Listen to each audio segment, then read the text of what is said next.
Living together means splitting the bills.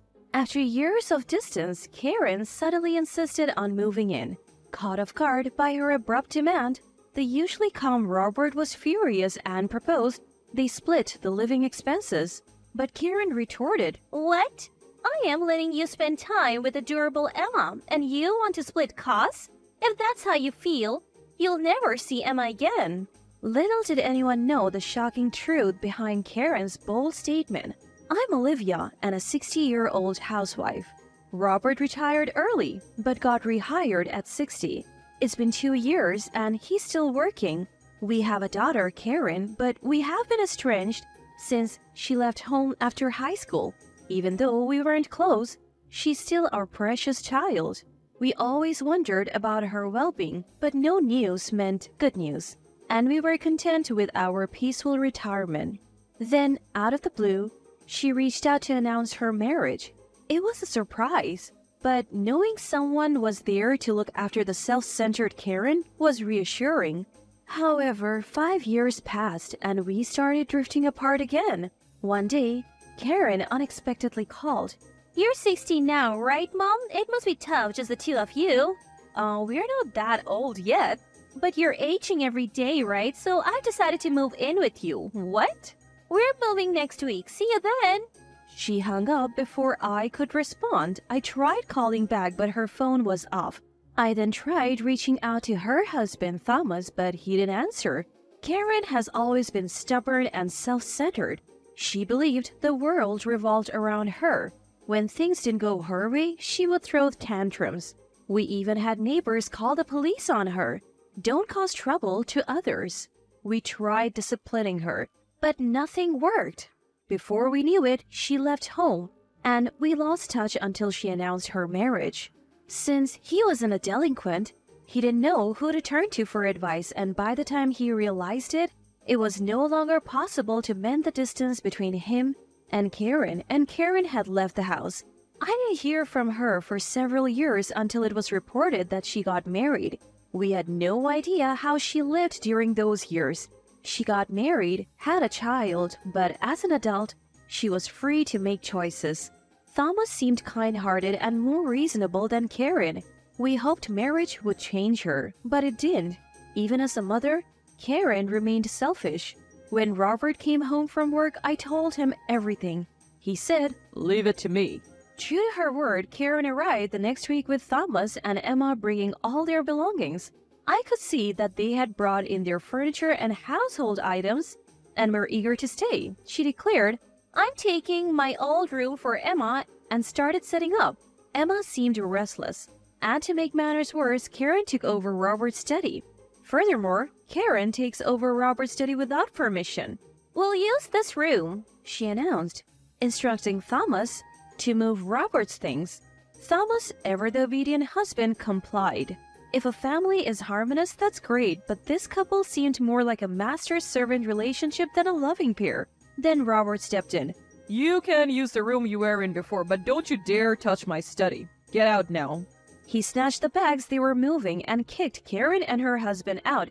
"What's your problem? You're old and retired. You don't need a study." "How can you say that? Your father is still working." "I have to keep working to make ends meet. I can't afford to feed you two for free. You'll pay half for the room, utilities, and food. If you're even a day late, you're out." "Excuse me? We're offering to take care of you in your old age and you want us to pay? We should be charging you for our help." "I'm not so frail that I need a foolish daughter like you to take care of me. If you're unhappy, leave." "We'll get to live with adorable Emma. What's there to complain about? If you keep this up, you will never see Emma again." Emma was born 5 years ago, and we have hardly seen her since. Threatening to keep her away now doesn't mean much. So what? What? You think bringing up Emma will get you everything? That she's some precious bargaining chip? What? Robert's unexpected comeback left Karen speechless. It's not that we didn't have any affection for Emma. We wished Karen understood that since we hadn't been able to meet much before, using Emma as an example now was pointless. But Karen didn't get it. She seemed to shift her focus, accusing her own father of being a cold-hearted old man who couldn't love Emma.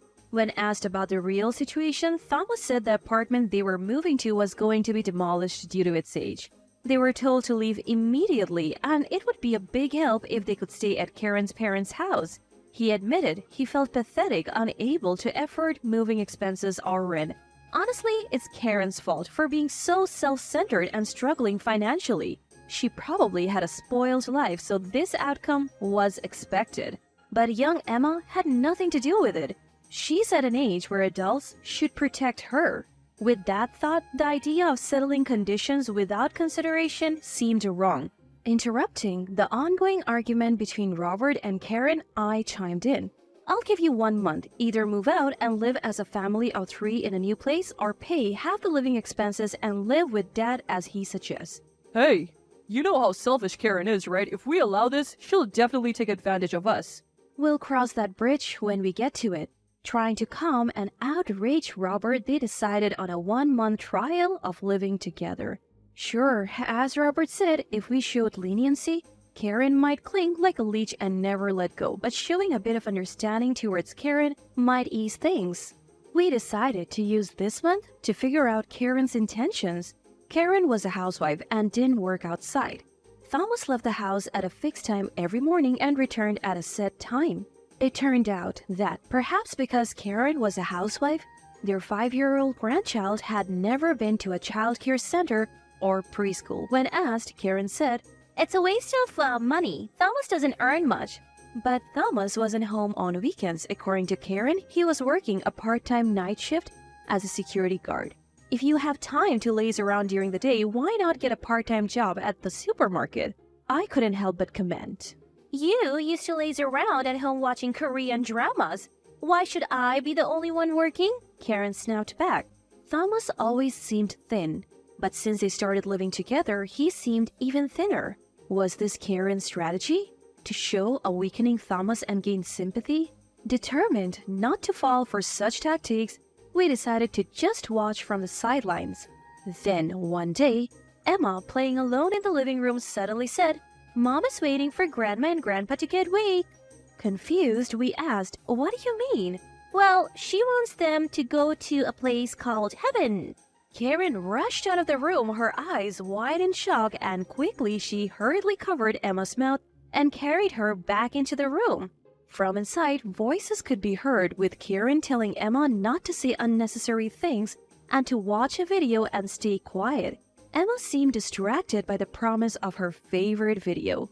Karen emerged from the room acting as if nothing had happened. Kids say the darnest things. She probably picked up that line from TV or something.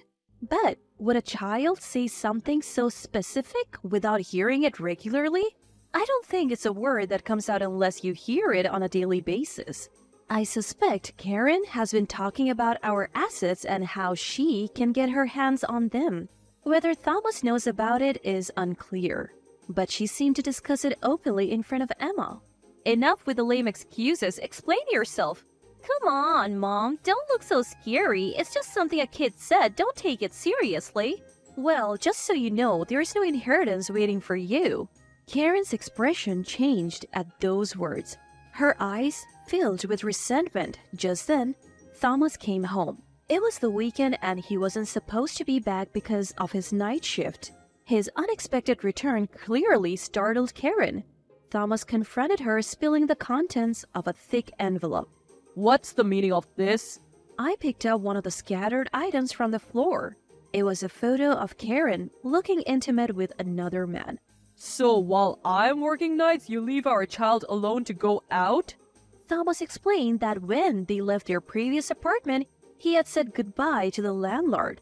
The landlord had mentioned how living with Karen's parents would be good for Emma, which puzzled him. He later found out that Emma had been left alone at very late hours. Initially, he thought it was a one-time thing, but after moving in with Karen's parents, he noticed she was often out during the day.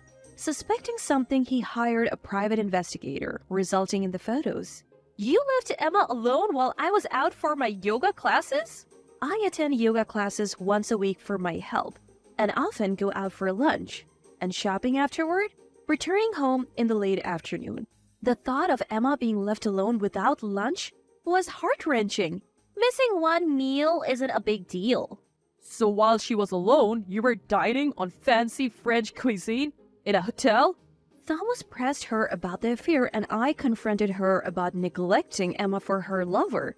Then Thomas revealed a shocking truth. She's after your ass's mother-in-law. She plans to dump Emma on you and go on lavish trips with her lover. Karen retorted, "You traitor! Who do you think you married? Being with a boring, straight-laced guy like you is so dull. I need excitement in my life." According to Thomas's confession, Karen had passionately pursued their marriage. Aware of his own plainness, he tried his best to meet Karen's expectations. Whenever they were short on money, he took on part-time jobs. When she said she wanted to look good, he increased his night shifts. As a result, he was always working, rarely spending time at home or with Emma. Once, after being away for about half a month, Emma asked, "Who are you, Mr.?" She didn't recognize her own father, seeing him merely as the man who brought money. Still, Thomas obeyed Karen out of gratitude for marrying a man like him. However, the money he worked hard for was spent on lavish outings with her lover. She indulged in fine dining while not even providing a proper meal for Emma. He couldn't bear to see his child suffer for Karen's selfishness. I didn't care if I was abundant, and I decided to reveal everything for the sake of my child. I won't be discarded. I'll expose everything for the sake of our child. You are not the one being discarded. You are leaving a foolish wife. Don't you dare call me a fool. I have never neglected to feed a child no matter how much I despised them. Wake up! I won't pretend I never despised Karen for her rebellious ways. Honestly, I did. Deeply. But I never denied her food. To think my own daughter would... Maybe it's impossible to get Karen back on the right track. Every time I tried to help, she seemed to stray further. Don't boss me around. Aren't people in their 60s practically half dead? This house and land will be mine eventually. You might as well give it to me now. You said you had no inheritance to give, but selling this house and land would make money, right? Oh, it's hopeless. I realized wishing for Karen's rehabilitation was in vain. Robert, of course, heard about this and kicked Karen out with nothing. It was essentially disowning her. After being thrown out, she screamed about how all the branded items were hers and that Thomas, who had nothing going for him but being earnest, should be grateful she even used him. Thankfully, a neighbor reported her and she was taken away by the police. It turned out the branded items Karen claimed were all bought with money she made Thomas earn, which she used when meeting her lover. Thomas stood his ground, not giving in. He not only divorced Karen but also secured compensation and child support in the divorce settlement. Karen named her lover as her guarantor, but he quickly rejected her. Apparently, he coldly told her never to show her face again. He enjoyed affairs with married women and lost interest once they were no longer married. Someone else pushed Karen further to the edge. It was someone from the gambling place she frequented while splurging with her lover. Upon learning of her divorce, they demanded immediate payment of her accumulated debts. Even Karen realized she couldn't escape from these intimidating figures. It seems she's now working tirelessly just as she had made Thomas do. Her life has hit rock bottom. After the divorce, Thomas was freed from his torment and his health improved. He transformed into a diligent and clean-cut father, passionate about parenting. He focused on his main job, prioritized time with Emma, and became a well-regarded father in the neighborhood. His relationship with Emma is great, and she often says she loves her dad. We as grandparents do our best to take care for Emma, and our relationship is strong. Robert is utterly smitten with Emma. Without her mother around, we want to ensure she never feels lonely and shower her with love. After getting rid of the selfish Karen, Emma started laughing more. Every time I hear Emma's laughter, I feel reassured that cutting ties with Karen was the right choice. Now, Karen is rarely a topic of conversation between us. All I wish for as a parent is for her to repay those she wronged and live a modest life.